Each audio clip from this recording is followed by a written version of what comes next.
नमस्कार दोस्तों, स्वागत है आपका हमारे एक नए वीडियो में। आइए जानते हैं इसरो के सफर का। आज भारत भले ही चांद पे पहुंच गया है, पर इसके पीछे का जो इतिहास है वो बहुत ही कठिन है और इतना आसान नहीं जितना हम समझते हैं।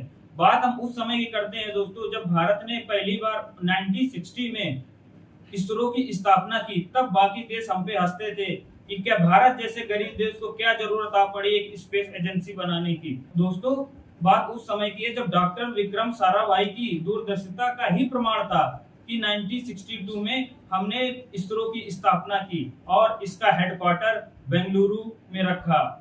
दोस्तों, अगर हम बात करें भारत के पहले अंतरिक्ष सफर हमारा केरल से शुरू होता है, तटथुम्बा नामक जगह से। और भारत ने पहला अंतरिक्ष साउंडिंग रॉकेट लॉन्च किया 21 नवंबर 1963 को।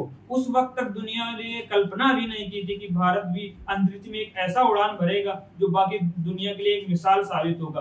दोस्तों, बात उस समय की है जब भारत के पास एक जगह से दूसरे जगह शिफ्ट करने के लिए हमारे पास ट्रांसपोर्टेशन सिस्टम नहीं था। भारत ने पहला रॉकेट एक साइकिल की मदद से हमने अपने रॉकेट को ले जाकर लॉन्चिंग पैड तक पहुंचाया और उसके बाद वहां से उस रॉकेट को लॉन्च किया गया। यह हमारी सफलता का श्रेय है। भारत ने अपना पहला स्पेस सेंटर श्रीहरिकोटा में खोला, जिसको आज हम सतीश धवन अंतरिक्ष सेंटर के नाम से जानते हैं। इसके कुछ ही वर्षों बाद 19 अप्रैल 1975 में भारत ने अपना पहला सैटेलाइट को लॉन्च किया, जिसका नाम था आर्यभट्ट। आर्यभट्ट का नाम सिर्फ प्रधानमंत्री श्री इंदिरा गांधी जी के द्वारा रखा गया। ये भारत के 5वीं सदी के सबसे महान वैज्ञानिक और खगोलकर्ता थे, जिनके नाम पर इस सैटेलाइट का नाम रखा गया। दोस्तों, इसरो ने हमें एक बार फिर से गर्व करने का मौका दिया जब भारत ने पहले ही प्रयास में अपने मंगलयान को मंगल ग्रह पर भेजा, जिसकी कीमत केवल 4 से 450 करोड़ का बजट था, उसको पूरा किया। इससे पहले अमेरिका ने किया था, जो हमसे कम से कम 3 गुना ज्यादा के बजट पे मंगल ग्रह पर भेजा था मंगलयान को। और दोस्तों, हम बात करें मंगल ग्रह का खर्च सबसे कम खर्चों में आता है। इससे पहले जितने भी स्पेस एजेंसियों ने भेजा सबका हमसे 2 से 3 गुना ज्यादा था। ऐसा कहा जाता है कि इस समय पे भारत में अगर 1 किलोमीटर का खर्चा 7 रुपए के आसपास आता है, अगर टैक्सी किराया देखा जाए तो 7 रुपए से ज्यादा है। ये हमारी उपलब्धि है इसरो की, जिसने कम से कम खर्चे में, हमारे वैज्ञानिकों ने कम से कम पैसों में हमें मंगलयान पे भेजने का काम किया। चलिए दोस्तों, हम आपको कहानी में पीछे लेकर चलते हैं, जब भारत ने पहली बार चंद्रमा पे कदम रखा था। यह साल था 2008 का, जब भारत ने अपना चंद्र मिशन का शुरुआत की, चंद्र मिशन फर्स्ट का। भारत का पहला अंतरिक्ष यान।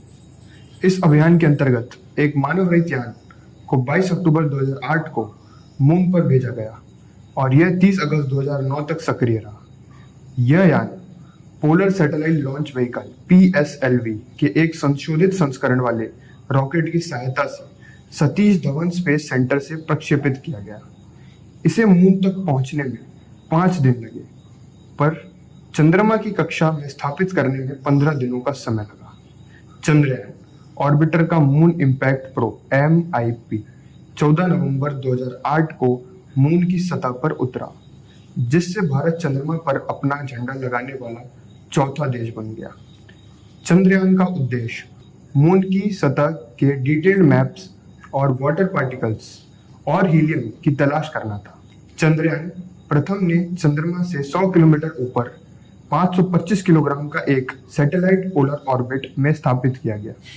यह सैटेलाइट अपने रिमोट सेंसिंग इक्विपमेंट के जरिए मून की ऊपरी सतह के चित्र भेजे।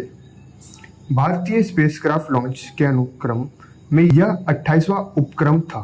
चंद्रयान प्रथम के साथ ही 11 और इक्विपमेंट PSLV C11 से प्रक्षेपित किए गए, जिसमें से 5 भारत के और 6 अमेरिका और यूरोपीय देशों के थे। इस प्रोजेक्ट में इसरो ने पहली बार 10 सैटेलाइट एक साथ प्रक्षेपित किए। उसने मून के सरफेस पर वाटर पार्टिकल्स की मौजूदगी के पुख्ता संकेत दिए थे।